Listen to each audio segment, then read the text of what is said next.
Welcome to the latest episode of Branding the Experience. We discuss ways how we can create environments where employees actually want to come to work and customers want to keep coming back. Hi, I'm your host for Branding the Experience, Ken Bader, and I have a great guest today. I never have a poor guest. I always have a great guest, but I have another great guest today, and her name is Laura Burton. She is the online results lady, and I want to tell you a little bit about her before I give an introduction.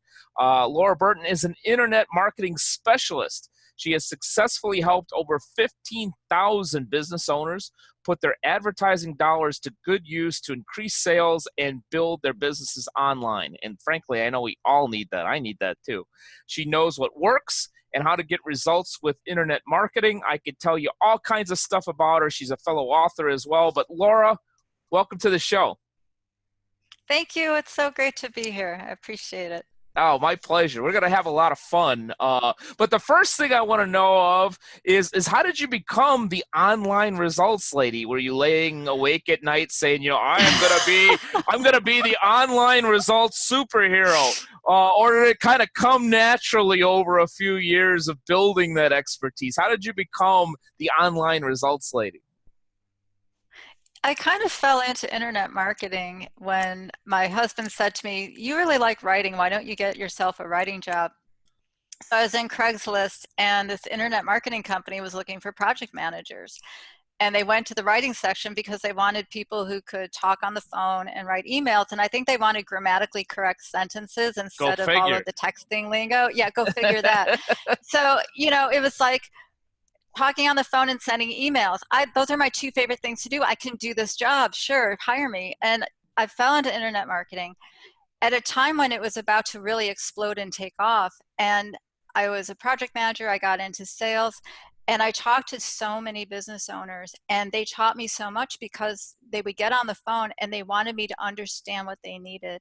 So they would tell me what they had done and what had worked and what didn't work and why and how angry they were and what happened before. And I was like a sponge. I just soaked in all this knowledge, and it was like, I understand a lot, because I've just been in so many conversations and I've seen so many things happen. So yeah, it just kind of came about from showing up and being on phone calls all day long. It was cool. Yeah, no, that's awesome. I often joke that, I'm not the sharpest knife in the drawer. I got good grades in college and even during a master's degree, but I was never that guy that could read the book for 5 minutes and then all of a sudden get like an A on the midterm. That may very well be, your biggest superpower in that you understand, other people. I always say I understand how somebody else would have trouble understanding. So, having that clarity and being able to connect, especially in writing and copy, is so huge. Mm-hmm. Yeah, it definitely is. And people really, I'd say one of the things that people want when they're looking for services, especially on the internet, is they want someone to get what they need. And they don't always understand what they should do. Like I'll have people say, I need search engine optimization. It's like, okay, so what's the goal here? Well, I need sales. It's like, well, do you need them now or in 6 months? It's like, well, I need them now. It's like, that's not going to work. You need to do something. You need ads and you need to get in front of people right now with what you have because you want the phone ringing, right? Yeah. Okay. So let's put you here, so it's a matter of understanding what their priorities are and giving them something where they can measure the results, because you can waste so much time and money on the internet doing things, and that's the most frustrating thing for somebody, either personally or professionally. It's like this black hole abyss. You kind of you jump in. It's like, what just happened to my 3 hours? That's just not fair. Yeah, that's so key to not only understand the client but also understand the objective. Yeah, in many years in branding, and I share this joke with a lot of advertisers and website designers when it comes to branding, is they come to you for a website or for an ad and they say, I don't know exactly what I want, but I'll know it when I see it. Well, that's a pretty damn expensive process. It can be really, yeah. That can definitely cost a lot of money. And then they were like, well, my budget was $1,000. What are you talking about? Yeah, exactly. Exactly. Well, let's cut to the chase because you know the 3 easy steps to take your internet marketing to the next level. So let's talk about Yes. those 3 easy steps. I know that the first one has to do with experience, which ironically is perfect for branding the experience. So tell us about these three Hey. steps. Okay, so the first one really is about the customer experience. People don't always recognize that your customers are going to be the best sales force that you ever will have in your business, and you make money from them. So not only are they going to love you because you've given them this great feeling from the moment they hear about you to the last moment when they've had your service or your product experience, that is going to be this whole line of who you are and why they're going to fall in love with you. And when they become your fans, they will tell everybody about this great experience. So Mhm. you want to make sure, if you're not getting great reviews, or if you don't have people just raving to you about how good you made them feel, rethink your experience, and how are you treating people, and how are you providing your service. It's not even what you're doing or what you're selling isn't as important as how you make people feel when Yeah. they're getting it, and how they're going to feel when they use it, based on how you set up their vision and their expectation of what it's going to be like for them to have it. So that's a really important part, and not everybody recognizes how important that is. I mean, you do, because of what you do with clients. Right. And then the second one, which may sound really obvious and a lot of people don't understand, is really optimizing your web pages. Because when someone lands on your page, they have to understand who you are, what you have, why they should choose you, and tell them what to do to take action to engage with you, whether they're Yeah. buying the product or filling out a form. Because sometimes people who are designing websites are not marketers, and Yep. they're very, very talented people. They are, and they mean well, and make these great brochures that you can't sell anything with. They're great for a PowerPoint presentation, but Yeah. your website has to sell on its own. Yeah. And so one little hint for you, and how do you know what's working, is there's a lot of data available. You can look at Google Analytics. You can get Mhm. this great tool called Hotjar. You can actually see videos of people on your website and what they're doing. Hmm. And when you look at the data, there's heat maps, there's all kinds of things. There's split testing pages, split testing little, one button, one color to see what's working. You can really get geeked out on this if you want to, but it makes a big difference when you understand that your pages are converting. If you want someone to buy a product and you don't send them to that product right away, I remember a Google rep that I was talking to. He said, get them as close to a conversion as you can when they Yeah. click. You want them there. And then the last thing, which may or may not seem obvious to a business owner, outsource and delegate anything you can where you can hire somebody for less than what your time is worth. If you love, love, love doing something, do it. You're going to have fun. It's going to be great. But if it's not your thing, if it's not your skill set, you're costing yourself money, and you're not focused on sales and what you need to do for your business if you're busy doing these tasks that bog you down. One example for me, I have MailChimp, and Hmm. the thought of learning MailChimp just made me cringe. I did not want to Well, do that's this. I did that's a not. big cringe because Mailchimp is probably one of the easiest of all the email software out there. And it just wasn't what I wanted to learn. I Yeah. just didn't. I even went, and so I went on Fiverr, which is a great place to outsource. And I Mhm. did a search, and I looked up MailChimp expert, and I found a guy with, thousands of reviews that were 5 stars. And I said, I want a template created, and I need a video teaching me how to send out an email using my template. And I paid $20. It was the best $20 I'd ever spent, because he Yeah. made this really nice template. He even revised it for me. I got my little video, and I can send out anything I want. And so instead of me just hating what I was doing, not doing as nice a job, and then, just racking my brain because I just wasn't in the mood to try to figure it out. So know yourself. Yeah. know what you want to do. If I can pay someone $20 to do something I don't want to do, any day of the week. I'm going to do it. And you may have bigger projects, but the more you can outsource and delegate the things that don't need you to be doing it, the more time you're going to have to really focus on the priorities for your business. It's all about really being the pilot.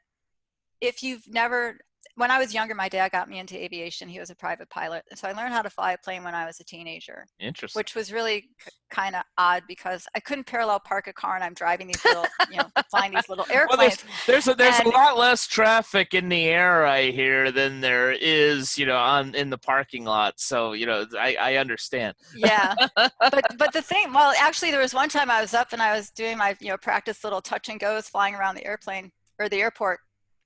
And I looked up and I saw this jet and I'm like, okay, I'm going on the ground. Like, I just felt like, what am I doing up here?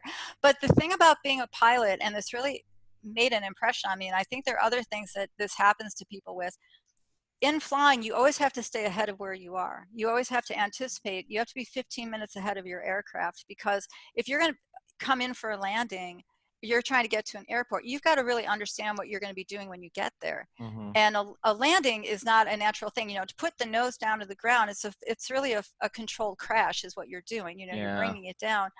And so I have this mentality of being able to really scan and understand what's coming. It's more frightening for me to not make a move if I see something that needs to be corrected than to make the move. Because if I don't, I know that I can be continuing to go further off course. And a lot of people don't realize that if they're not really seeing where they're going, if they don't really have a vision of what it is, if they don't understand what the pieces are in play that are coming together, they're not going to be as successful, because things are just going to come at them and they're not going to be prepared. So Mm-hmm. it's important to free up your time so you can really think and evaluate and look at what's going on to make good decisions. So Yeah. those three things together are going to increase your sales, because your focus is going to be on what is going to increase your sales. Yeah. Otherwise, you're going to be lost. Yeah, so many good points in there, and great analogy. I'll probably never be able to use it because I've never been an airplane pilot, but great analogy of seeing things from above. We were even talking right before we started this interview that from my perspective, where I work on branding, culture building, and strategy, it's usually from an airplane view. And you're Mm-hmm. taking sales tactics and taking it from an airplane view down to the tactical ground level operation that you need to do, which is awesome. The experience, you're spot on with all of this, but it reminds me of an IT software expert that does a lot of online home banking type stuff in the financial industry. And one of the things that Mm-hmm. that he said, and it goes along with what you had mentioned, is that there's still a human experience in an online transaction. And Yeah, very much and so. and yeah, I think that's where some people miss the boat, in that they're just sending out emails, they're sending out landing pages or links, and there isn't that human connection. There needs to be a feel that, yes, it's technology, and we're not even talking like we are right now through technology, but there's still a human behind that technology, and that's what makes the experience something special. Am I on track there, or did I completely go off the runway there, to keep with our analogy? You're way on track, because again, people always are going to remember how you make them feel. Yeah. And when people come to someone because they want something better. They want to feel better, they want to look better, they want to think better, they want to have more. There's always something that they want to improve. There's a discontent, or there's, people like to sell off of pain, but really you're satisfying a need that they have. Mm-hmm. You had sent something out earlier about how sales right now is about helping people, and that someone had made a comment to you, well, it's always been about helping people on this panel. Mm-hmm. And that's true, because when I got into internet marketing and I was a project manager, it wasn't a very high paying job. I wanted to make money. And it didn't take me long to figure out what people needed that I could sell them, because just getting on the first page of Google wasn't doing enough for them. I remember this one guy called me. He's like, your SEO isn't working. And if you Mhm. guys don't know the terminology, it's search engine optimization, and it's how to get on the first page of Google organically Mhm. without paying for an ad. So every single keyword we were working on, he was either 1 or 2 on the first page of Google. Dream position, like everything was great. He Exactly. said, I'm not getting any sales. And I said, huh. And I looked at his website. It was awful. I mean, it was so bad. No wonder I said, well, we have to fix your web page. We have to fix your homepage. And so I started selling homepage redesigns and marketing messages, because none of the websites were designed to be sales pieces at that time. This was back in Yeah. 2011, 2012. And you had all these great design people building these websites that were not marketing sites. Yeah. Everybody had a website for a while where it was just a business card or brochure. And it took a while before the big companies realized, wait a minute, people are making 6 figures and 7 figures on this internet thing. We better show up, and we better get our act together. And then, things started changing. And so when people are looking at how are you interacting, and it's so hard to do it for yourself. That's why it's good to have a professional come in and someone that you work with, because even me, you know I can't write for myself that well. It's Yeah. so hard for me to be able to know, if you look at my LinkedIn profile, it's like, okay, get that fixed. And I'm working on it. I'm working on it, but it's like I I can only do so much in seeing myself realistically. That's the thing where getting a professional is going to make such a big difference for you. Yeah, yeah, you're exactly right on that. Does that make Um, sense? yeah, especially when I joke quite a bit that I'm a really good copywriter when it comes to branding, but I'm terrible at visuals. I can't make anything, including my hairline, look good to save my life. So I'm not a graphic designer or anything like that. So you're going back to your last point too. Outsourcing what you don't like to do or what you're not good at is really, really key. In that, if it's something that you don't like to do, or just don't do well, that makes a lot of Yeah. sense. Why would you want to waste an hour of your life when you could make $200, $300, $400 when you could pay somebody $20 to do that same thing? And Yeah. when you're talking about the SEO, it ties in perfectly to branding the experience, because I see in the opposite sometimes people do a really, really nice job of visually branding and in their message, but they send people to a crap experience because because their culture, Yeah. their employees, the morale just can't support it. And it's very similar to spending all of these resources on SEO and sending them to a website that isn't going to provide an experience that's going to lend to more sales, if you will. Yeah, absolutely. People will respond well when you're speaking to them in a way that answers a need that they have, Yeah. because the worst thing that you have is crickets. You know, nobody cares. And it's not that you don't have something of value. It's just you have to be positioned properly. You have to be in front of the right audience, and you have to understand how to get in front of them. Marketing hasn't really changed. Advertising hasn't changed that much over the last 100 years or so. I mean, back, you know, turn of the century, 1900s, late 1800s, they had newspapers, they Yeah. had posters, they had billboards, they were doing flyers. Radio came in, and that was a new medium, and television came in. Wow, that's exciting. And a lot of this was expensive. I mean, we're so fortunate right now because we have access to be able to broadcast and to do so much. So there are more screens available, but one of the things that marketers have that's very different than what they ever had before is they're also competing with their own customers, vying for attention. Yeah. Everybody has their own social media. People have all of these things that they're doing. Everybody's got a side gig. That wasn't the case 40 years ago. Right. You couldn't get on your phone and rant. You couldn't get on YouTube and play a concert and go viral. If you wanted to do a record, you had to be with a label. You just didn't have access. We have so much access, and that's why there's billions of hours of video being watched around the Yeah. world daily, practically. It's a lot, Yeah. And and you this can video is find one of great them. opportunities. Exactly. Yeah. Yeah. Exactly. Yeah, one point that I do want to make, which ties in perfectly to what you were saying in terms of an experience and creating a feeling out there.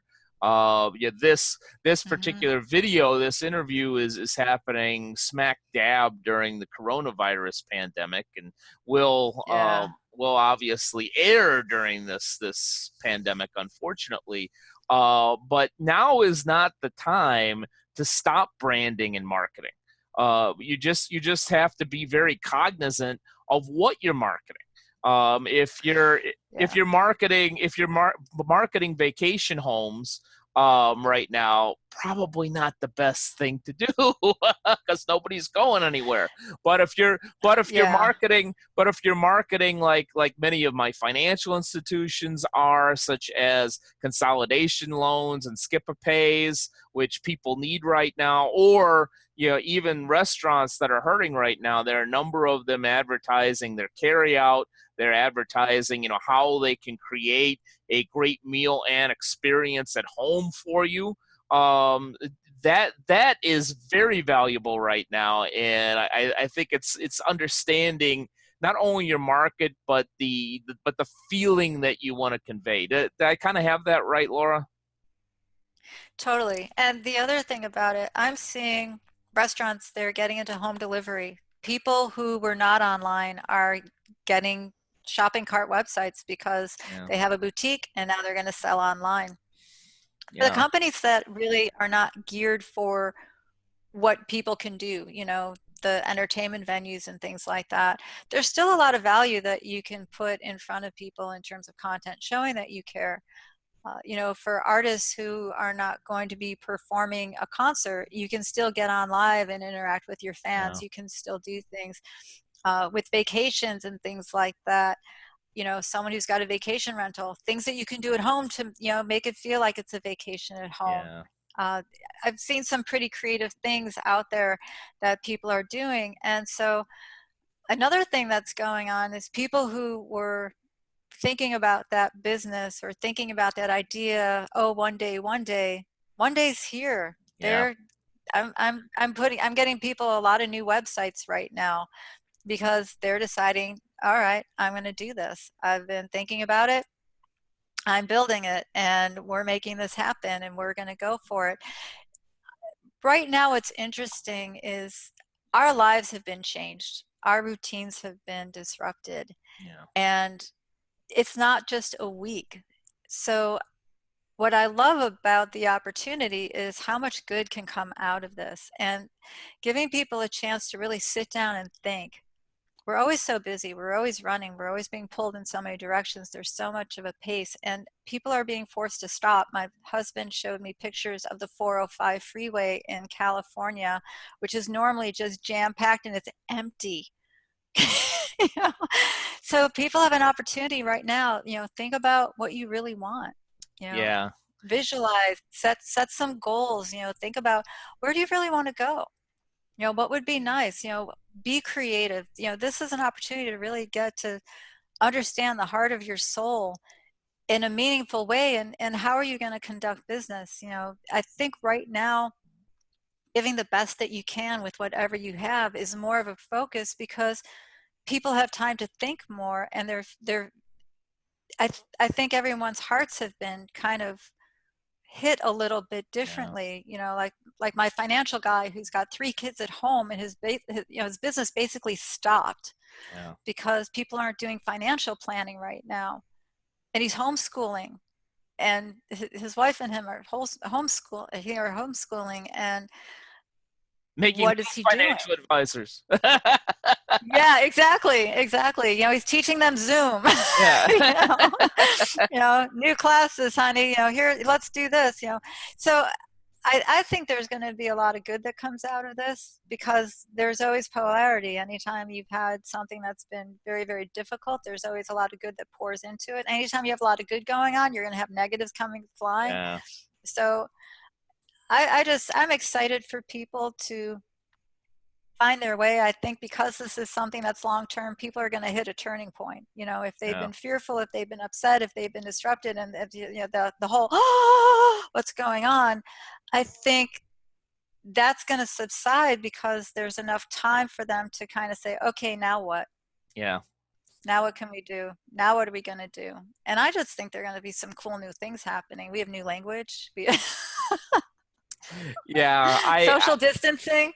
Yeah, I definitely agree with you on that. And it's ironic you bring up the 405 freeway in LA County because I'm literally about 2 miles from it right now.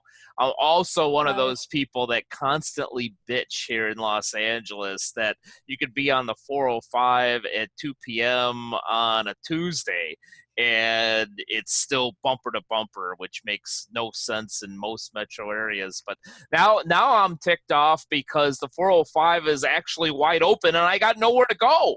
I I know, don't even have right? to go to LAX to fly anywhere. Everything, all my speaking gigs are shut down. So it's finally wide open for me and I can't enjoy it. I remember my husband and I were in LA when they were doing work on the 405 and they Oh shut it God. down. And people were, picnicking out there and reading books. I don't think you're allowed to go out and do that now, but yeah, Yeah. you could totally like have a dance party out there if we wouldn't have to be so far apart and staying home. But Yeah, that was the infamous Carmageddon, I believe. But when it comes, what are the key questions I want to ask before I have to let you go is when it comes to marketing online, what's Mhm. the number one mistake you usually see out there, and how do you correct it?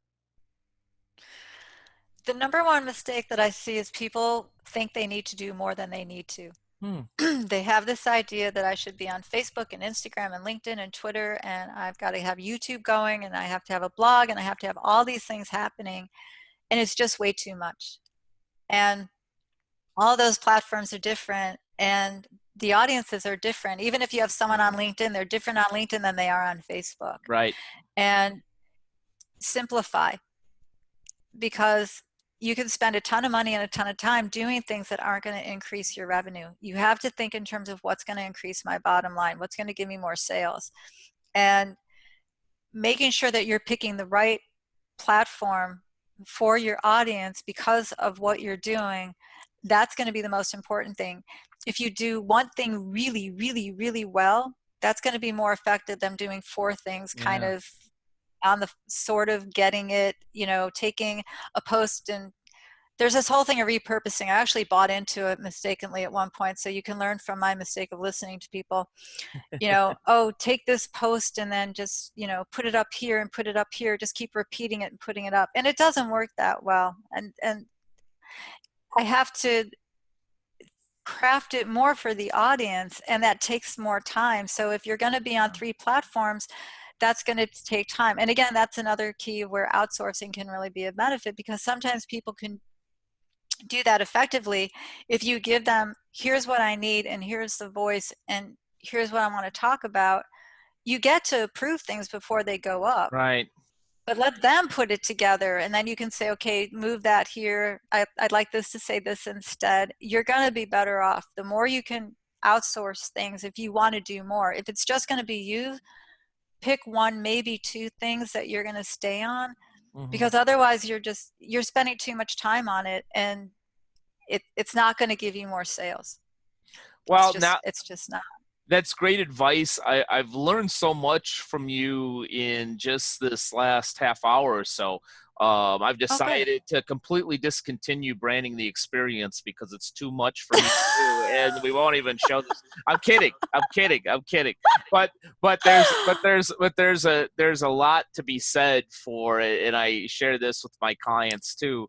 I would rather you focus, really, really big on Facebook, for instance, or email marketing, Mhm. especially if you're just kind of starting out from scratch. Let's do one really, really well and then add to it rather than try to be on 5 different social media platforms and do email marketing and do something else at the same time. So, point Yeah. very, very well taken. Last question I have for you is how can our audience find you and tap into your expertise? One way is to go to my website, 416sales.com, and you can download a free ebook that I have. It's 12 Secret Sales Hacks that has stood the test of time. And once you get that book, you'll be on my email list, so you'll be in the loop of what I'm doing. But the best thing about it is that you can book yourself a 30-minute consultation, which is complimentary. And I would love to spend time with each and every one of you talking about what you need right now and what's going on. I want to help people. I really see a lot of people feeling confused, uh, needing new ideas and things like that. And so let's talk about you for a half an hour. No charge. I don't know if there's anything I would have that you would want to get into, but I'm not worried about that. I really wanted to help as many people as I can right now. If you want to help people, I definitely need 30 minutes of your time. So I may be taking advantage of your 30-minute complimentary session. But Perfect.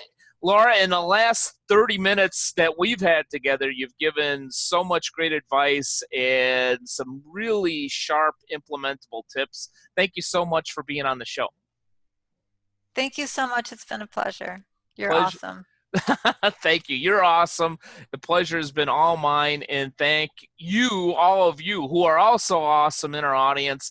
And here's hoping that, as always, you're branding the experience at a very high level for all those you serve. Take care. Thank you for watching Branding the Experience. I hope you enjoyed the show. If you're looking for a speaker on branding the experience, on workplace culture, or on business strategy, I have a number of different options for you. And my approach is always to entertain first, engage second, and educate third.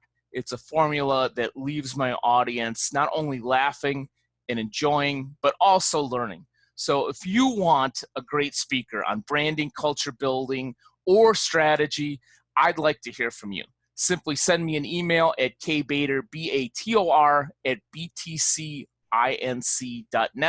or to learn more about the presentations that I've done that have been successful in the past, go to www.btcinc.net.